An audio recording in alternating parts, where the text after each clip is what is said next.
Ladies and gentlemen, welcome to the Collaborative Finance Session, moderated by Oliver Gajda, Executive Director of Eurocrowd, with the participation of Chiara Rutolo, Project Manager and Communications Officer by Goteo, Vassilis Tsanidis, Senior Policy Officer by the region of Central Macedonia, Christin Friedrich, CEO and co-founder of Innovestment.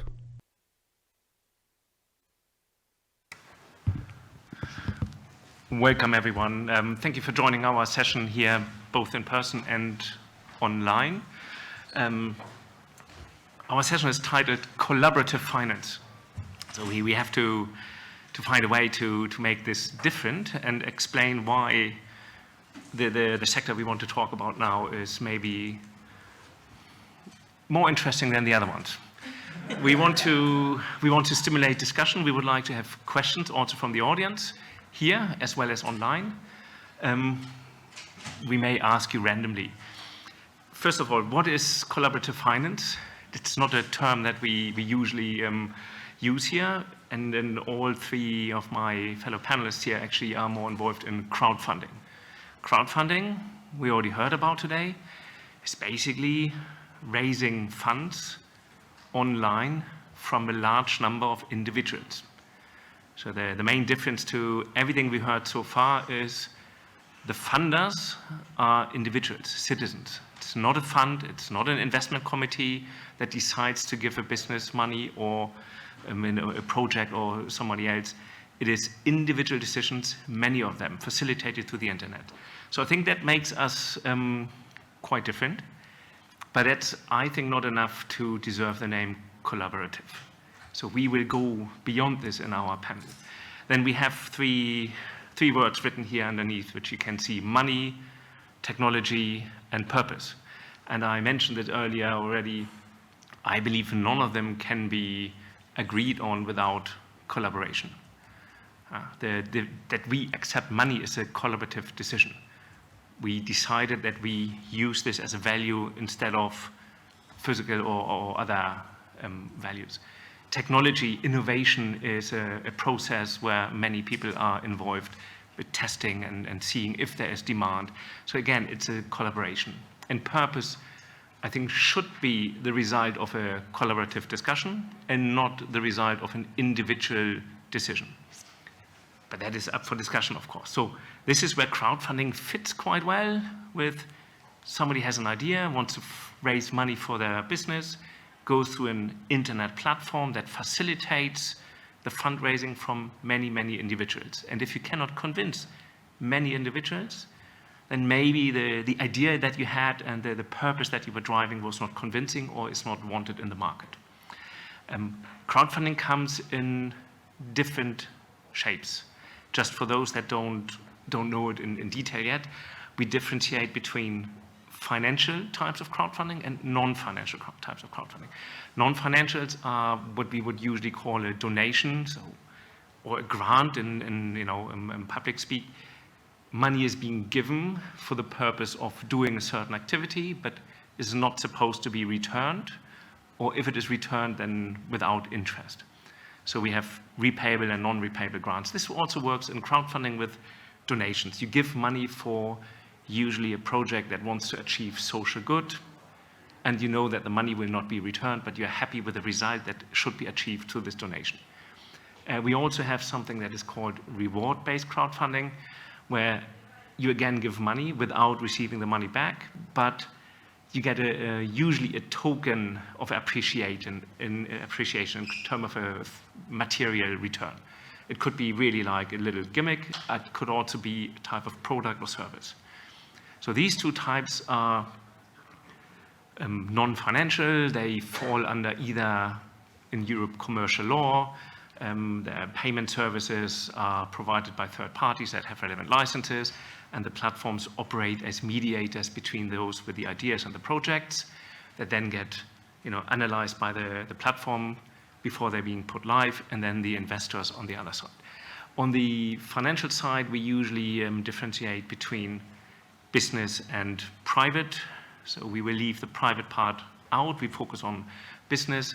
This comes in the form of loans or tradable securities, so debt or equity. And we heard in the other panels about this as well. For these two types, loan-based crowdfunding, so lending, and equity-based crowdfunding, any type of tradable securities, debt, participations in future profits. The reality in Europe is going to change as of November, when we will have a harmonized law. That will mean that in any European country, a platform can apply for a license, that they then can passport across 27 member states, and that they can then attract investors as well as companies from all over Europe, which potentially begs the question if we will still be, as an industry, alternative, because we are fully regulated, or if we already start to move into the incumbent space. The market is too small, so we remain alternative, but we have a legal framework that is actually quite exciting to see, because this should increase competition and should increase scalability of the market. But we don't want to talk about this right now. We have 3 panelists. I start at the back, Christin. She will talk later on about these financial aspects and where the market is moving and how it has developed. And she has good inputs there. Is running a platform since 10 years, has done both tradable securities and lending. And then we have Vassilis, who actually doesn't work on a crowdfunding platform, nor with somebody who wants to raise money from crowdfunding, but with a government organization, and he will explain his particular needs to crowdfunding. And Chiara, who works for a very successful reward-based crowdfunding, so non-financial transactions in Spain. And with that, please, at any time, if you have questions, raise your hand. We will involve you in the discussion. Thank you very much. Chiara.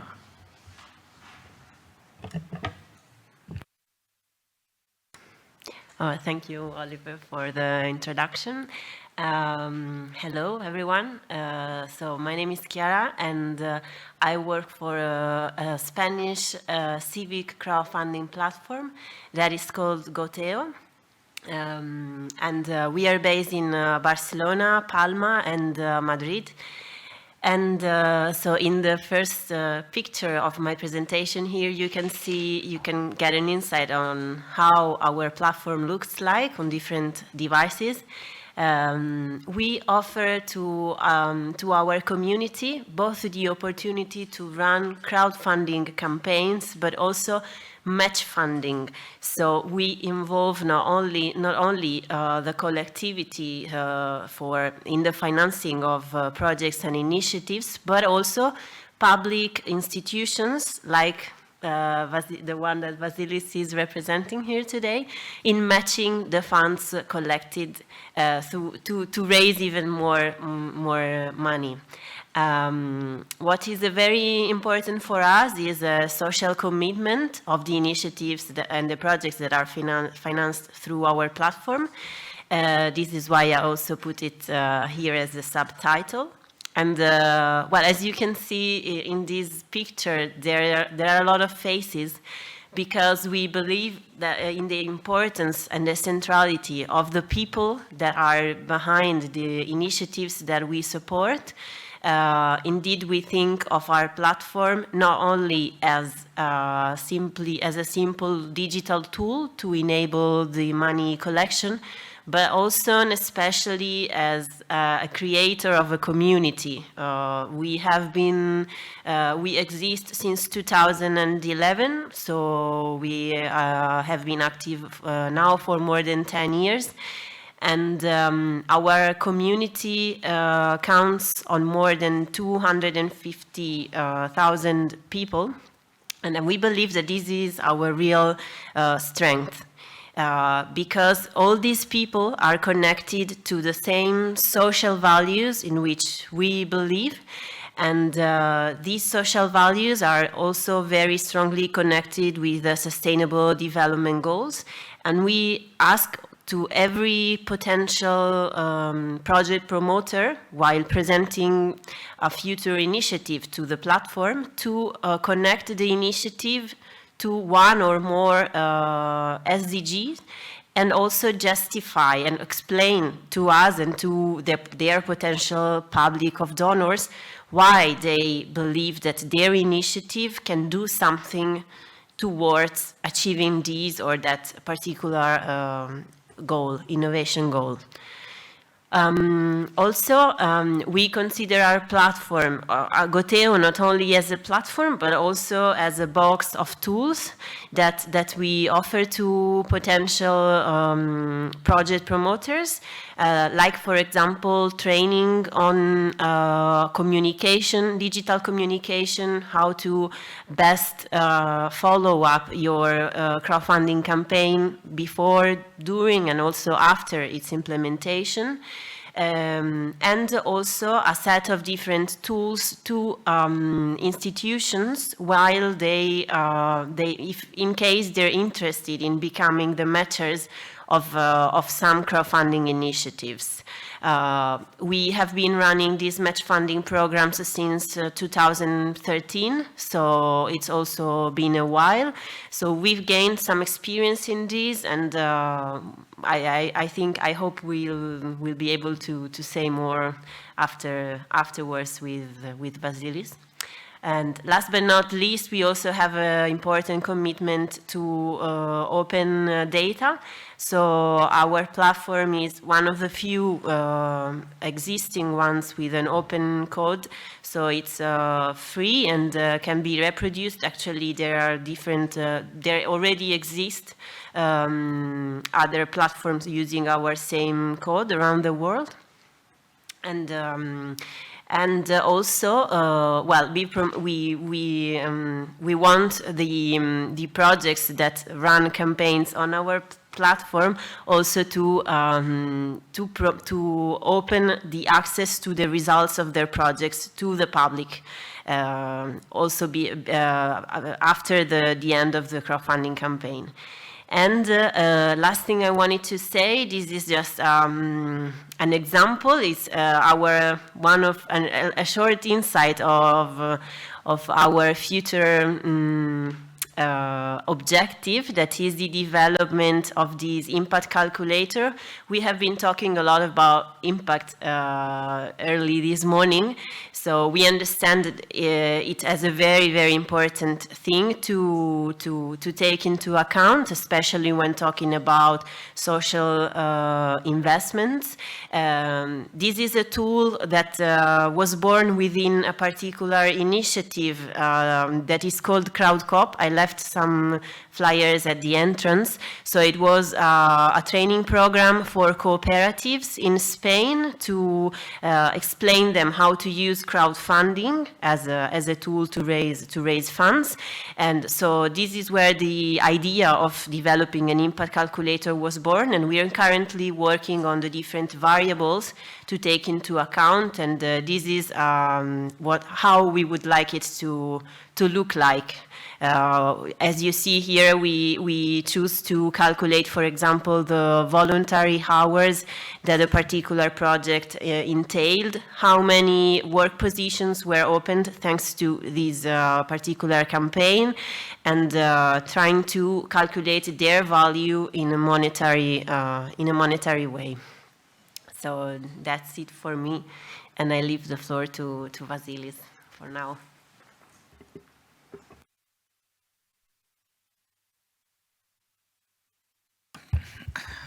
Thank you, Chiara. Thank you, Oliver.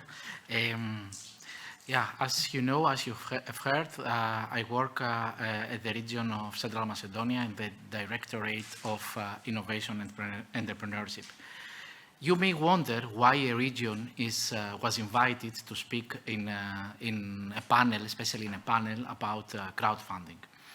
The reason is why we would like to share with you our experience from our pilot crowdfunding campaign. Actually, it is one of the, perhaps the first time or very few times that the regional government, especially in Greece, takes up this role as a promoter. I will explain the role of the public sector in crowdfunding campaigns as a promoter of crowdfunding, especially for social and civic purposes. Everything started with an indirect MED project that we participated. We are actually participating as a partner, and one of the tasks we had as a region was to carry out a pilot crowdfunding campaign. Through this, we wanted to understand, to grasp our role as a public sector organization in such campaigns. Before we launched this campaign, we wanted to explore the territory, to ask our citizens what do they think about crowdfunding and what is important, what does crowdfunding mean to them. First, to explain what crowdfunding means, because not everybody knows what crowdfunding means, and then to understand what is the best option to take. So we ran a survey and we asked them many things. The most important findings of this survey was that the action that we have to support has to have a social benefit. It's a very important factor for the bakers, for the people that would like to participate as donators in this campaign. And that also came as a surprise to us, the credibility of the body proposing the action. There are some other points in the survey that I didn't have the time to present them to you, but I have to say that the citizens of the region of Central Macedonia, where this survey was addressed to, replied that they would like to see a public organization taking any role in these crowdfunding campaigns, ensuring that the budget that will be collected will be implemented according to the initial plans. So our role was important according to this survey. But then, in order to be able to understand our role in this crowdfunding campaign, we had to create a roadmap on how to perform, to carry out this crowdfunding campaign. Thanks to Eurocrowd, and that prepared a study and classified the possible roles of the public sector in crowdfunding campaigns, we finally we were in position, and we incorporated all this in our roadmap study to understand what role could we play. So there are 4 potential roles, but nothing is written in stone. There might be bits and pieces from each role to and maybe a collection of each role. So there is the sponsor, where the public sector actually runs its own crowdfunding campaign on an existing platform. The role of the manager, where the public sector actually creates its own platform and runs its own campaign on this platform. The role of curator, where the public sector actually selects one project of an existing platform like Goteo and donates money, and the role of facilitator, where the public sector actually takes up the role of supporting in a technical way crowdfunding campaigns. For reasons that I will explain perhaps during the discussion, if I am asked, because we have understood what the difficulties of each role is, we decided to take up the role of facilitator because it's the most easy way to achieve results when the public sector is involved, especially given, especially with the current legislation that we have. But I will say more in the discussion. So we launched, we took up this role. We selected through a transparent procedure, through a web page. We invited all interested parties in our region to submit their proposals, and we selected with criteria that we had already set the most valuable, the most promising projects according to the criteria that we had set. So these projects are that we have selected are complementary to each other, and the project that we are running we are supporting technically and we are promoting 2 campaigns on Goteo platform. We have strategic alliance with the Goteo platform and we are working with them. These 2 organizations that we are supporting are active in the western part of the Thessaloniki, actually in the region that it is very rich in terms of ecodiversity. We are supporting one organization that actually is willing to give life to the eco corridor of Gallikos Delta River, that it is 10 kilometers away of Thessaloniki. You'll see here the picture. One of the main goals is to have to build a floating bridge that connects this path and allows for an eco tour, an eco corridor in this place. And the second project is about we are supporting a shelter of wounded animals and birds that are found in this area, and there are people that are devoting their lives, most of the times without profit, to take care of these animals and then set them free. And last but not least, it is very important, we understood that it is really important to involve the private sector in this, the companies. So to mix also crowdfunding and in the context of corporate responsibility. And that's why we have thought to involve in this process the one-stop liaison office, the office that has been, it's a structure of the region of Macedonia in order to interconnect, to have, to interact with the regions of the companies in our region. And our plan is to inform them and to ask them in the context of corporate responsibility to support these 2 organizations. As said, this is a pilot project and we would like to see how it will evolve in order to be able to mainstream it more in the region, perhaps also at national level. Thank you very much. Thank you, Vassilis. Thank you, Chiara. The report Vassilis referred to is called Scaling Up Partnerships. You can download it on our website and on a number of others as well. I think so far we have covered this topic now of reward-based or civic crowdfunding, showing, I think, quite well how collaboration happens already across borders. There's Greek authorities that are collaborating with the Spanish crowdfunding platform in order to create social and environmental impact, which is driven by citizens or activities of citizens through funding from the public. And I'm not sure, Chiara, can also Spanish people invest on this? Is this open to everyone, or is this? Yes, of course.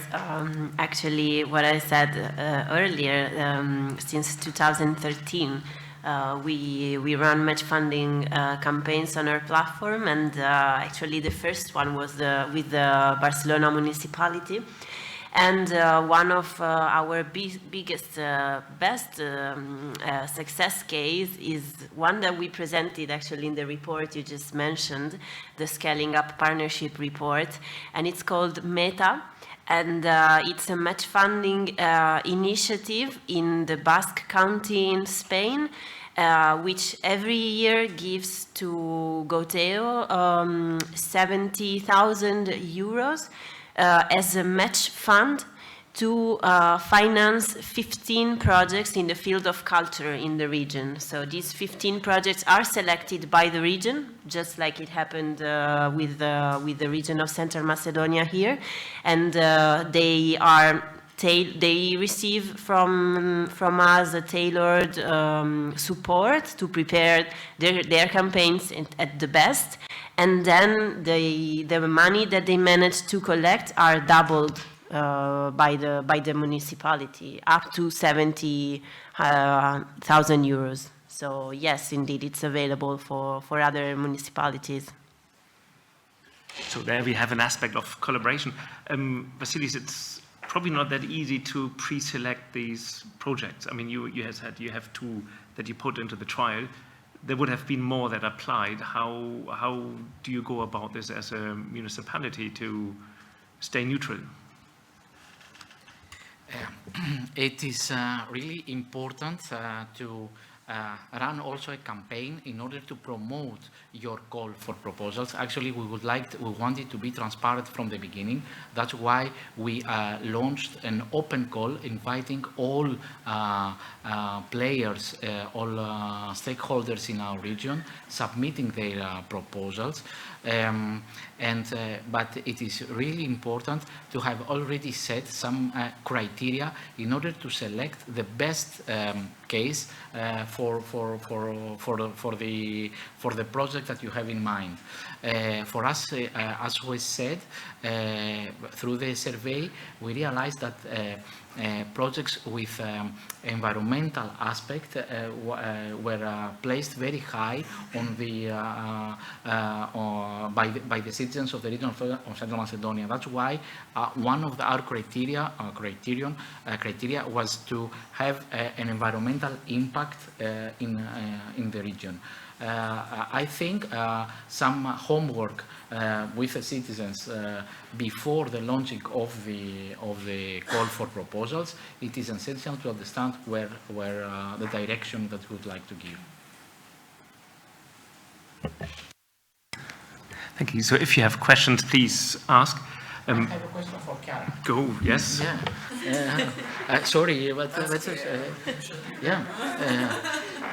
Actually, what is the number of public authorities that are participating in any of these roles that was explained in my presentation and was defined by Eurocrowd in your platform? Is it high? What do you think that, if it's not high, should be done in order to increase the number of public authorities taking part in such crowdfunding campaigns?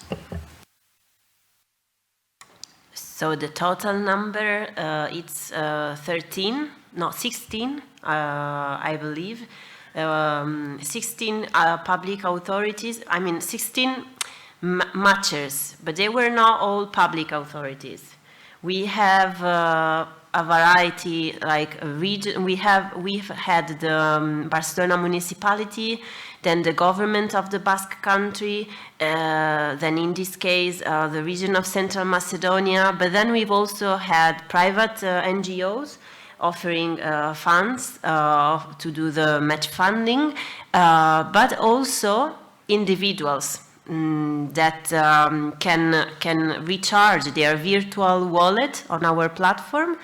If they recharge the wallet with at least 1,000 euros, then they can become matchers themselves. So they can decide, like, okay, I take a look at the dashboard of the Goteo platform, and I see there are 2 or 3 projects that particularly match my own interest or are in line with my values. They fight for the same, in which I believe. So I decide to match their funds with 500 euros. It's up to them to decide the quantity.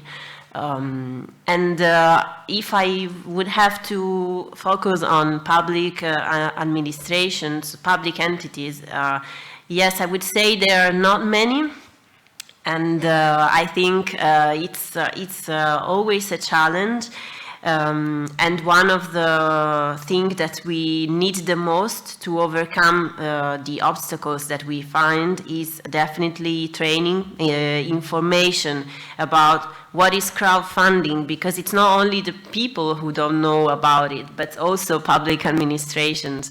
So sometimes they don't know that this is a real option. That's not anymore an alternative, that it actually exists, and there have been successful cases already on which they could build on. So, and I believe that what we did with Eurocrowd, so this report, who actually sets a blueprint that can be used as a scheme to be reproduced by municipalities around Europe, is one very important tool to trying to overcome this obstacle, but still there is a long way to go.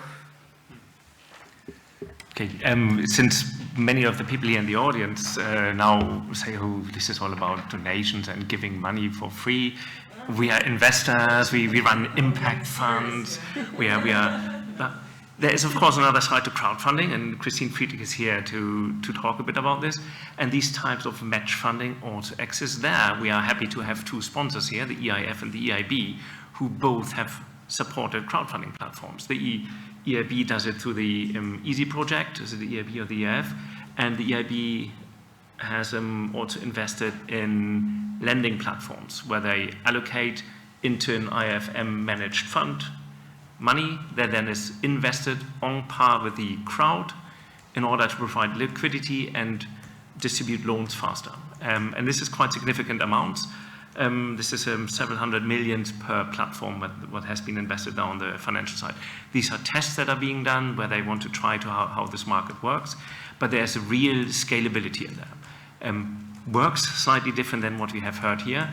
Christin, you have experience in this financial side of the crowdfunding market, and you are also looking at this new regulation which will de facto change probably not only the crowdfunding market but also potentially some of the other markets we heard about today. How do you see the market, and how do you see this collaboration between institutions or incumbent institutions and the market? Thank you, Oliver. Thank you, panelists. Hello, panelists. And hello, everybody. I'm happy to be here live and online. I really appreciate, first and foremost, that we can be here together and talk about this very important topics. And I would like to acknowledge everybody of you to be here and also for everything you do. I'm very inspired already from everything I've heard and saw today. I think we're really in a great going in a great direction when it comes to bring more access to finance to SMEs all across Europe, and to be a bit more, changing mindsets also, creating new narratives and collaborating closely in order to fulfill our goals, which we all share. And thank you, Oliver, for introducing in a way. So I'm in a way representing Innovestment here, which is a crowd investing platform based in Berlin.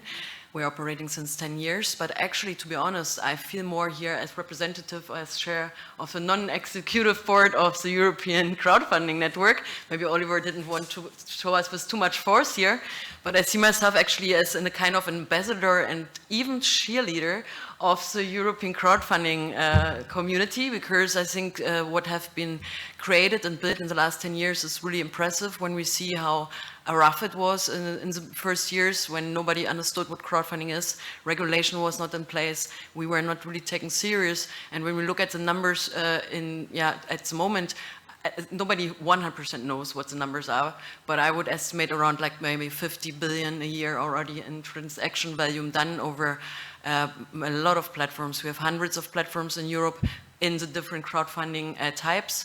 I would say maybe 50 relevant crowd investing platforms, which we are all also in communication right now, because we are obviously going through a massive transition right now. Huge collaboration, mergers happening, cross-border mergers, and we're actually joining forces. And that's so beautiful, what I love about our industry and about the platform providers who have you can also say they're hurdle jumpers, because there were so many hurdles the last 10 years. And now we feel like finally we arrived and we can make it happen. And we are maybe not so alternative anymore. And the positive sides to crowd investing and funding have been seen to bring people together, to activate more access of capital from private people, but also a lot of crowd investing platforms collaborate already with different funds, which I will just come in a second, and have their own funds. Some have even support of the EIF. And so we're in a great time right now. And when it comes to collaboration, for sure, we need to collaborate more with other financial institutions, if it's payment providers, if it's maybe insurances who have to support.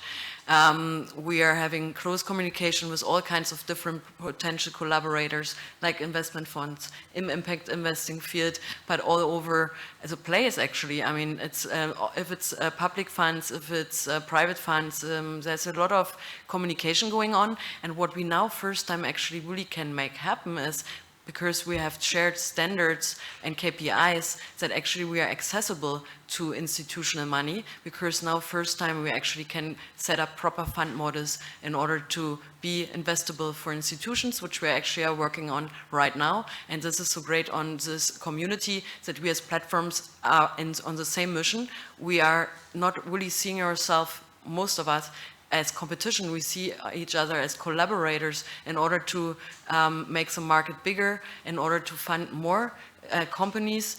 I was very excited and happy to hear in the morning how much appreciation there was for entrepreneurs, because it is a rough ride. They are the ones who are taking risks, and I'm very happy to see that it's appreciated. And I also really have to thank the European institutions for supporting crowdfunding since the beginning so massively, because without them we wouldn't be there where we are right now, especially when you look at certain nation states where crowdfunding still is seen as a threat, and consumer protection and also maybe banking lobbies and so on are trying to don't let us maybe grow as fast as we could. So we're still having on national level some challenges, but we have a lot of now best practices which already were mentioned in the partnership report from Eurocrowd, which I can recommend to look at. 22 use cases from 8 countries, yes, and also the EVPA report, where it's about how crowdfunding can leverage impact investing, which is very also interesting, with best practice from all over Europe. And I think this is very important to showcase the best practices, as already was mentioned. It's about the people, it's about the stories, it's about the message, it's about the impact. And for us, it's still, as we had some conversation here in the breaks, very important now to find a way to measure the impact actually. So we have part of the industry which are focusing on impact investing. There are platforms who do real estate, SMEs, startups, of course. It's very diverse. It's very, a lot of different models which will become more standardized, we believe. And what is also very exciting when it's coming to impact investing is that we can actually help to bring more money into the ecosystems and into countries maybe in Europe which are underserved so far. Who knows me knows I'm a very big fan of Eastern Europe, and I believe that there comes a new innovation of the future, because there's a lot of talent, a lot of people who are hungry and driven, especially when you look countries like Estonia, for example. They're doing an amazing job, have great platforms as well. Maybe have also regulatory environments so that it could develop better. But I think if, and this is something I would like to maybe discuss also in the round, how can we actually measure better the impact for what actually crowd investing is already doing. And I can just invite everybody to look into crowdfunding. If you haven't invested yet, try it out, just check it out, if reward-based, if investing, because it is the future. We as crowd investing activists, we are really believing that crowdfunding will be the way to finance and invest in the future. Peer-to-peer is the thing to go. People want to be involved. People want to see transparently where's my money going. More and more public institutions and other collaborators are realizing the potential, because what crowd investing does is that not only the platforms themselves have quite tight intense processes to get the projects on board, because we as platforms have learned early how challenging it is if you have a project which is failing, right? Because it's public. So we have to be very transparent. We have to make sure everybody is involved. We have to communicate properly. We have to make things as simple as possible. Convenience is a very important point. We're very passionate about making it for our customers on the company and on the investment side as entertaining and convenient as possible, trying to keep costs as low as possible. And we are fintech, so we are also product driven and near on the customers, so customer obsessed. And that's where we can also help maybe more traditional financing institutions to actually be more visible and also to leverage their own money. And maybe just to mention 1 or 2 examples, UK, the Future Fund, which already was mentioned today, is, for example, co-investing with Cedars, with the UK-based crowd investing platforms. So when you, for example, raise 500K on Cedars, and then you also, of course, have to match the criteria of the fund, they invest another 500K.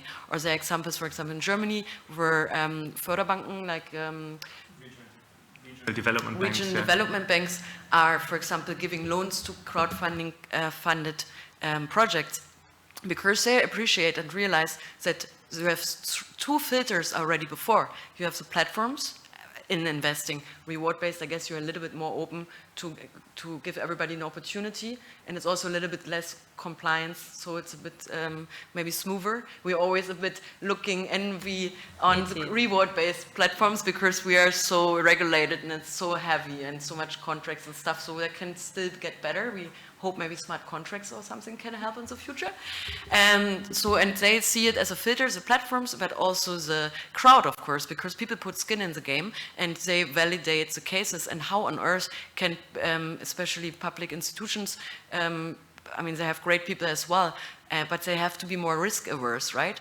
And seeing that the crowd is believing in it and that there are customers actually excited about it can help them to reduce their risk when they invest themselves. And I could talk forever, but I will stop here. And yeah, so please try investing on the platform. I can only second that, of course, and have a look at least at the regulation. Vassilis, after that energetic burst from Christine that basically tells you that crowdfunding is the future, investment-based crowdfunding as well, what keeps you as a region from engaging in financial services-based crowdfunding? Actually, a public sector does not manage budget of its pockets. It manages budget taxpayers' money. That's why for the public sector it is really important to be the context to be there, and the risk to be as low as possible, because for the public sector, especially when it manages budget, failure should be the last option.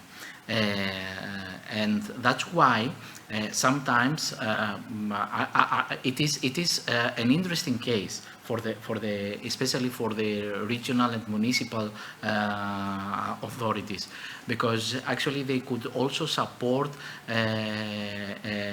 economic operators of their field, of their territory, of their region, of their municipality.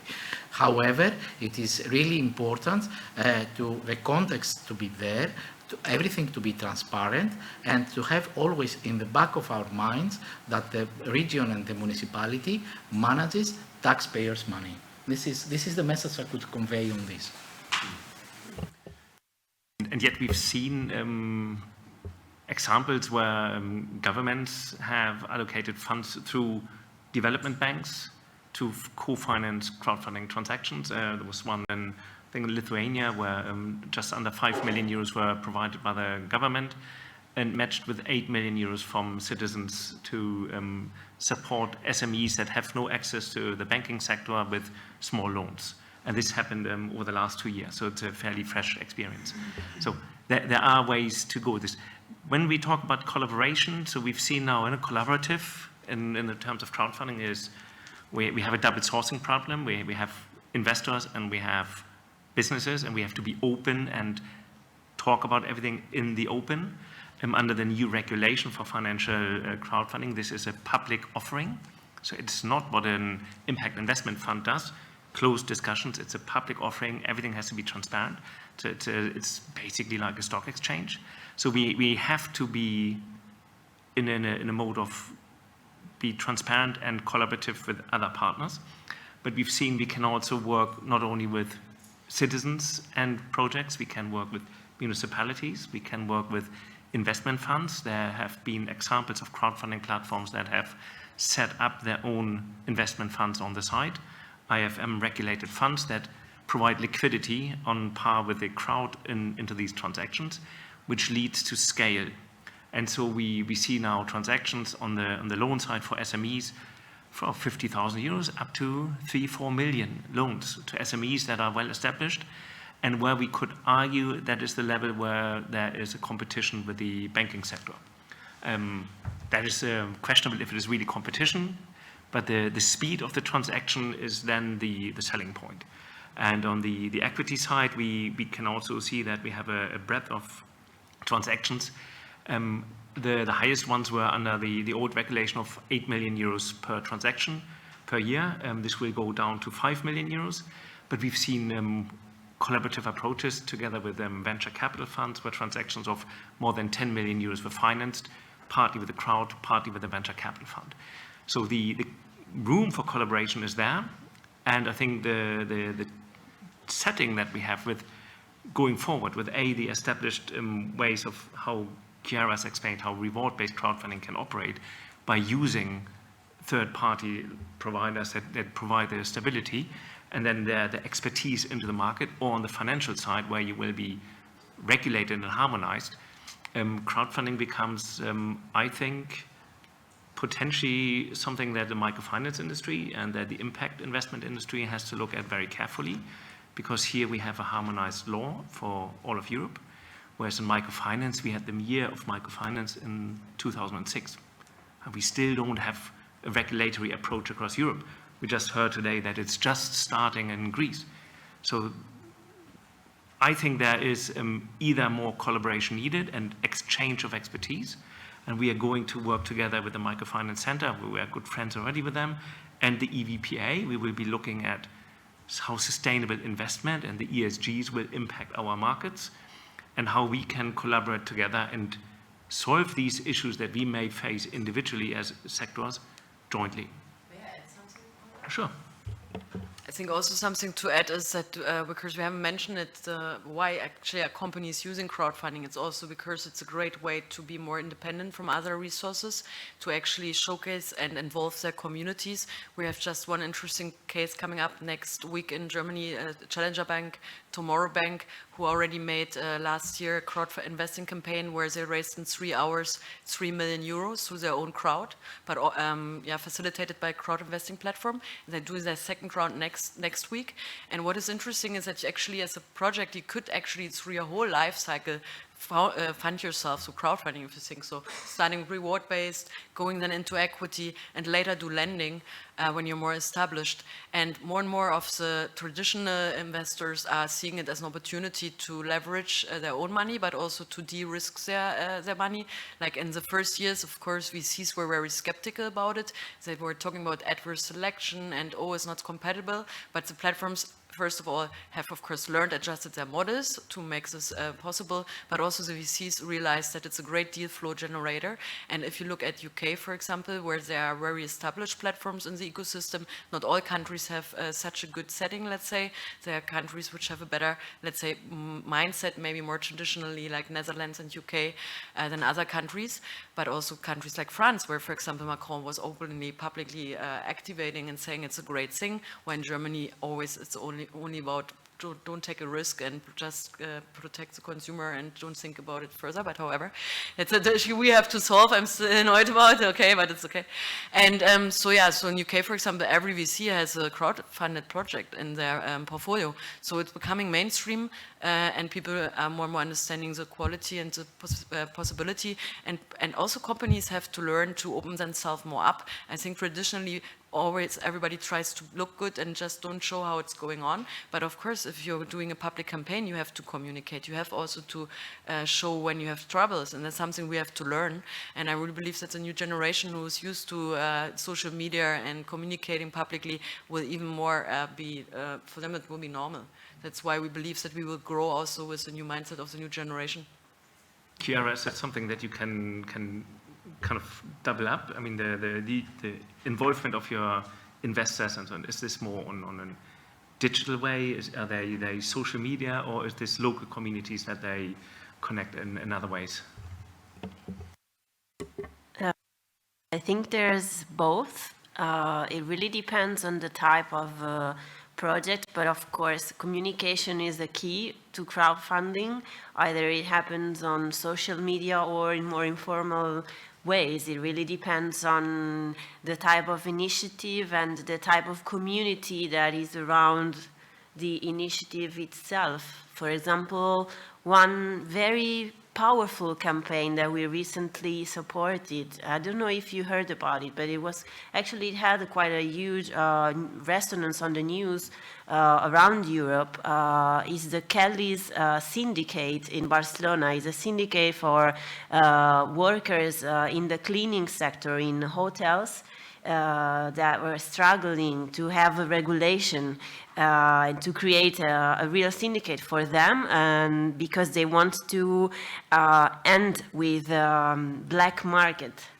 and they managed to collect almost 100,000 euros. That's still not enough, because what they want to do is to create a platform like a booking. So to create booking, an alternative, I think you need 1 million euros, but it's a start. So, and I think it really,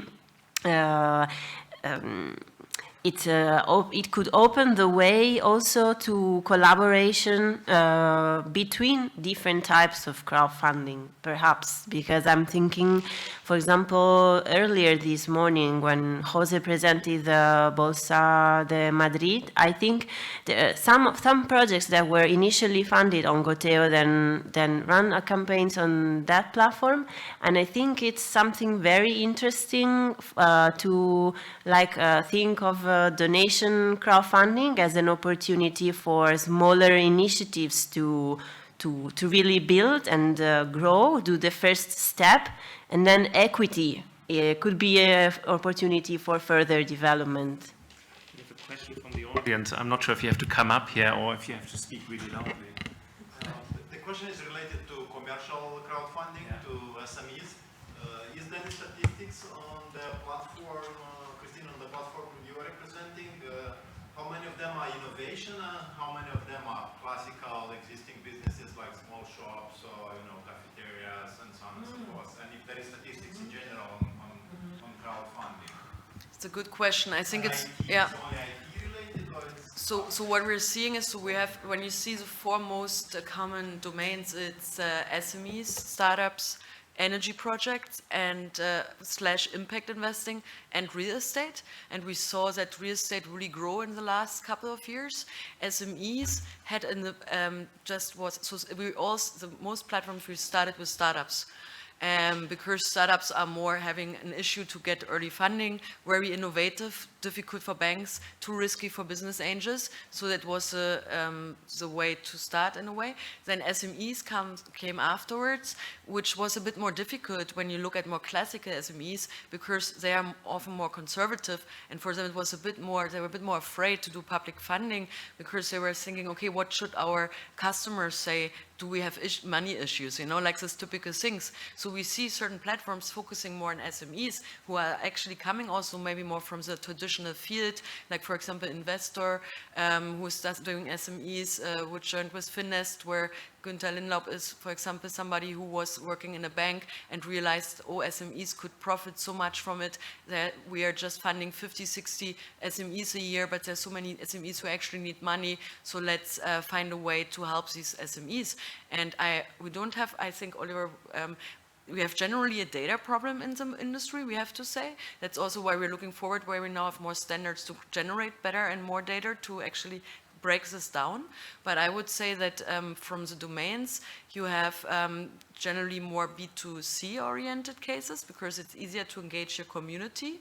It's less complicated. You have restaurants who do it. You have, really the whole spectrum, I would say. But I wouldn't now for sure know what's the percentages of each. There's no data on the market. In this case, they are as bad as all the investment funds. They don't provide data either, and only when they want to. So that is an issue that will have to be solved. And going forward, now that we have a joint regulation, you can look at some of the larger platforms, especially UK platforms. You will see that they do the whole breadth. So there's a salad bar next to fintech. We have one exceptional case in Europe that started out with crowdfunding and has become a unicorn, so it now has a market valuation of above 10 billion euros. That is exciting, but I think we need 10 of them before we can say crowdfunding is actually in this kind of investment side a tool that can challenge venture capital. The collaboration will be more interesting. So we also see platforms that have a very specific approach. We have medtech platforms that only do medtech, but they have also problems to create critical mass in their transaction flow. These are businesses that need to be sustainable in themselves, so they have operational costs, they need to pay for all their services, and if you don't have enough transactions with high enough volume, then that becomes difficult. So on a platform like Goteo, you have a lot of transactions and they are a bit smaller, and the work in onboarding these transactions is a little bit less tedious. If you run an investment platform, you do due diligence because you live off your reputation as well. At an investment platform, if you have 10 failures out of 20 offers, that's negative. Your investors will go away. On a reward-based platform, that is fine. Failure is part of it. You may have a success rate of 70%, and that is seen to be very good. So we have to understand this as well. There is differences in approach. But if you look at some of these individual platforms, I think you can learn more than if you try to search for data, which you probably don't find. In this regard, do you pre-select SMEs or SMEs are automatically registered and there is, I don't know, scoring, automatic scoring that is, or there is back office people that basically pre-selecting SMEs that Yes. will be listed? Exactly. So it's similar to, depending on what field you're in, like a VC or another investor, especially because you, as a platform, you don't only look into at the business case and the probability of survival, because you want to have your default rate as low as possible, but also the way how is the integrity of the team, how is the company culture even. That's for us, for example, important, because we also realized over the years that companies can blow up, as we all know, because there are issues in the team, but also because they are not able to communicate properly. So it needs to have need to have a certain standing and also willingness to communicate properly next to all the due diligence you're looking into. So it's actually quite a intense process. I think on the security equity investment, this is indeed, it's a bit like a venture capital fund. A good team with a bad idea is better than a good idea with a bad team. So you will do your due diligence and you will filter the people. On the lending side, it's banking metrics. Yeah, there's a credit scoring, then there's a looking at the opportunities the platform may do, and then they allocate the money. On a reward-based platform, it's yet different because you have a community. And you need to feed relevant projects into the community, and you need to have something going on there as well. And you don't do a due diligence as such. No. There's a question down here. Yes, I would have a question. Thanks for these interesting insights. I was wondering, is there also more traditional actors and players in banks here? How do you collaborate with them? What is kind of the relationship between the established, more traditional organizations and the new form of investment into crowdfunding? Do they perceive these also as competition? Is there collaboration? Can you expand on that? So I don't know, maybe on Goteo's side first? Yeah, we have an example of collaboration with a bank. The bank is called Fiare or Banco Etico in Italy. It's an ethical bank. So what we have with them, they have their own channel on our platform, and they offer to their own clients the possibility to, if they have a project initiative in the social field, because they're very active in this field, to run their campaign on Goteo, and we offer them what we call the premium the premium training. So it's not like very briefly, if you have an initiative and you want to run a project on Goteo, you simply register, you fill in the formula where there are a variety of questions, you do the video, the images, etc., and then you send it for review, we get back to you, and we build it together, but just by email. In the case of the collaboration with a bank or a matcher, where there's or a different, another actor at play, the training that we offer is different, and we call it premium because we do it in a very tailored way. So we also have calls with the project promoter, or for example, because of COVID, Zoom calls, even 1, 2, or more, depending on the need of the project, and we really build the campaign together. And this, I think, it's been the fourth year that we do this with Fiare in Spain, and we are planning to have also a matcher amount of money given from Fiare to do a match funding with them. They already do it in Italy with another platform, and they would like to repeat the same experience in Spain. And we are running out of time very quickly on the financial side of the crowdfunding. So there was always skepticism, and I'm sure it still exists, but we have in the meantime platforms that have turned into banks, and we have banks that have bought crowdfunding platforms. Maybe not as a for-profit business center now, but as something where they believe in that is something that they can build. And we see, of course, collaboration of the, let's say, grey capital market, venture capital funds that run crowdfunding platforms or co-invest on crowdfunding platforms, business angels that actually use crowdfunding to test companies before they would really do a follow-on investing, or just to basically diversify their portfolio a bit rather than have to speak to any business all the time.